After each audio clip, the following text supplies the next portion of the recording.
Sarah Munsch, come on up.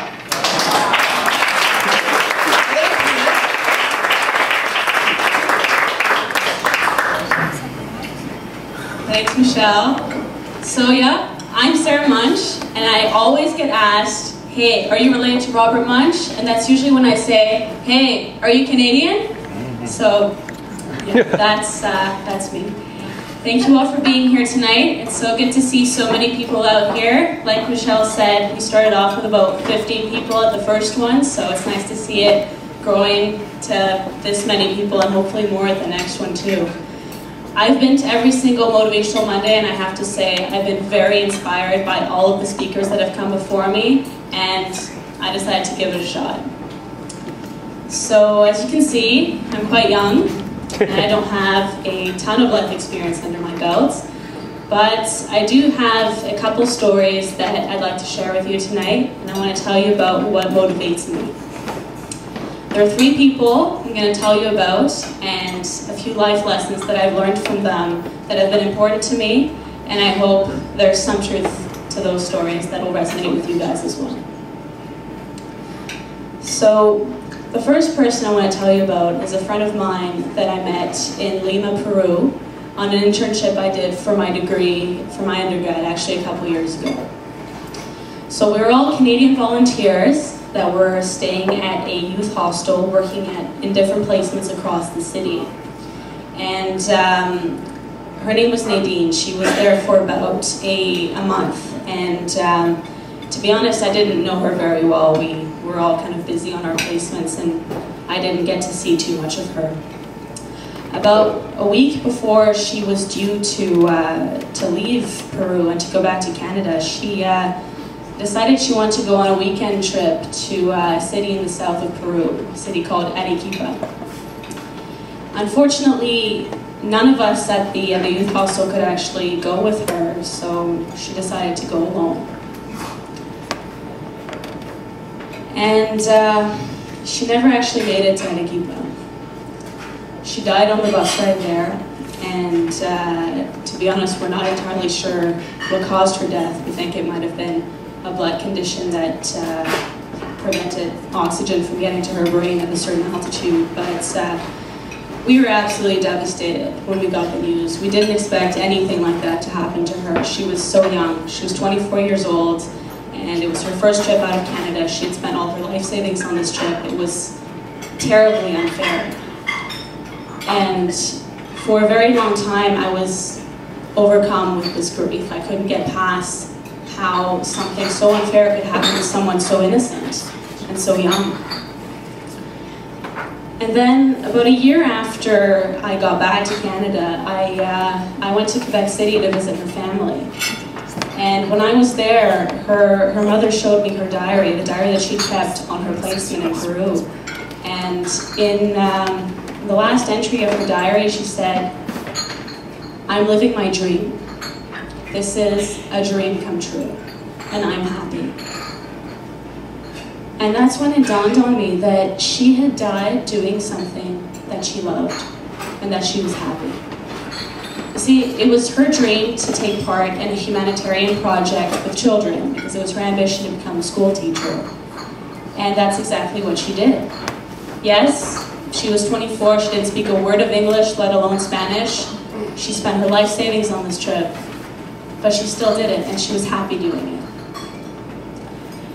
And then I thought to myself, you know what, if I had the opportunity to decide when I was going to die, it wouldn't matter how old I'd be, it wouldn't matter what I'd be doing. What would really matter to me is to be happy doing what it is that I was doing. So, I have a picture of Nadine on my desk, and I think of her every day. I think of all the things that she's taught me, and I'm so grateful to have learned all the lessons that she taught me at such a young age.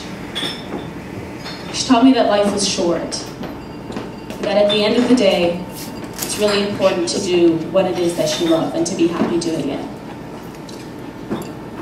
I have a question for you. How many of you know someone that's died young? How many of you know more than one? lot of people. So you see, we really don't know how long we have. We really don't. And what really matters is to be happy. Now I know I'm very young and there are a lot of things I don't understand yet, like mortgages and kids, and I'm sure you could all tell me about that. And I know we all have responsibilities, but is it all worth it in the end if we're not happy? That's what she taught me. Now, the second person I want to tell you about tonight is a family friend of ours that I've known since the day I was born. Her name is Ruth. What I remember the most about Ruth is her energy. She was this giant ball of energy that never seemed to tire out. And she had this radiant smile on her face that made you feel like you were the only person that mattered in that very moment. It was filled with tenderness and kindness and so much love. I've rarely seen people smile like that. And it wasn't until I was in my teens that I understood what it was that Ruth went through that made her embrace life quite as much as she did. You see, Ruth was born shortly before World War II in France. And by the time she was 19 years old, she was deported to Auschwitz. She spent 15 months in the camps, and she must have almost died 1,000 times. It's a miracle that she survived, really. And when she came back, she wrote a book about her experience in the camps. And I'm not going to get into the details of it, but she really did go through living hell, believe me. Now, she faced a lot of difficulties coming back to French society. There was a lot of denial and indifference around her. It wasn't easy. And she realized fairly early on in life, though, that life was a gift, and it wasn't something to be taken for granted. And I think that made her realize that she was responsible for her own happiness. And I think she still managed to be genuinely happy despite all the things that happened to her. You see, she got married and she moved to Canada. She had 2 children. Now she has 6 grown-up grandchildren. And I think by the time she died a year and a half ago, she was genuinely happy. And when I think of Ruth, I think of someone that really managed to be happy despite all the hardships in her life. And she makes me wonder, you know, if someone like Ruth could go through something as horrific as the Holocaust and still manage to be genuinely happy and to embrace life the way she does, then how bad can my life really be not to do the same?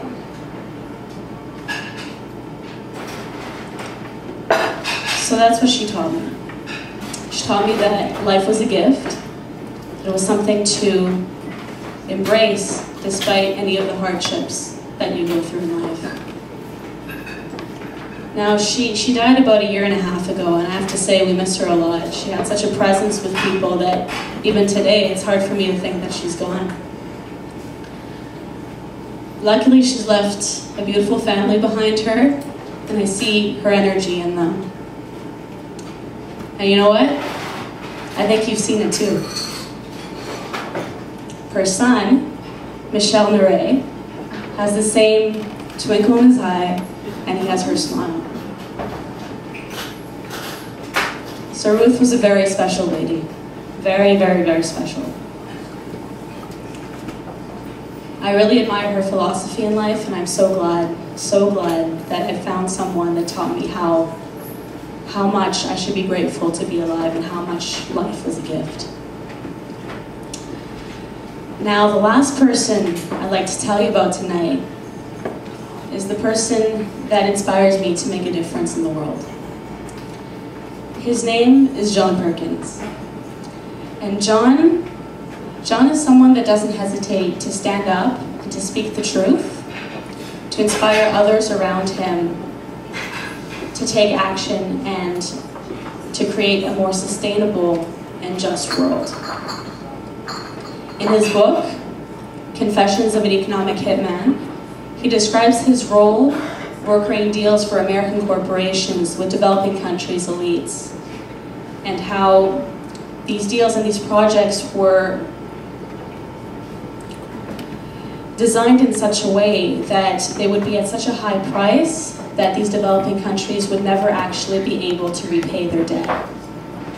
And in doing so, they created a network of alliances in key regions around the world so that what John calls the American Empire could further their military and political agendas. Now, you might agree that this can be a fairly controversial message. And quite frankly, do you know of anyone that speaks of these things? Do you know that many people that stand up and talk about these things? Probably not that many, right? Because you see, it takes a lot of courage, and it's not without any risks to do that. He does it despite facing numerous threats and countless amounts of blackmail since he started doing that, up until this very day. And some of you might think it's actually quite foolish to be doing something like that just for the sake of speaking the truth. But he's told me something that was fairly interesting. He said, you know what, Sarah, I know that at the end of the day, what I say will resonate with people that are interested in knowing the truth and that will act on it. I'm one of those people. And when I said that John inspires me to make a difference in the world, I mean it. He inspires me to go to law school, where I'll be starting in September, and to become a leader in society, to work towards systemic change and creating a more sustainable world. I know what you're thinking, that I'm very young, very idealistic, that I don't know enough about life yet to really be saying these things. But don't you think we could use a little bit of hope? I think we could all use a little bit. And might not be without its difficulties. In fact, there will be a lot of opposition, a lot of resistance along the way. But I'm still interested in committing myself to that. So that's what he's taught me. He's taught me to have a lot of courage and to have hope. Because if I don't believe that change can happen, how can it? And I believe in the saying by Gandhi, be the change you want to see in the world. I think there's a lot of truth to that. If I don't take a stand for what I believe in, can I really expect others to do that for me? To do that instead? Probably not. So here's what I've learned. Nadine taught me that life is short, that I should find something that I love, and to be happy doing it. Ruth taught me that life was a gift, and that despite any hardships along the way, I should always embrace life. And John taught me to have courage, to speak the truth, and to have hope for the future. Now I wonder what the world would be like if more people started doing those things. Don't you? So tell me, what are we waiting for? Thank you very much.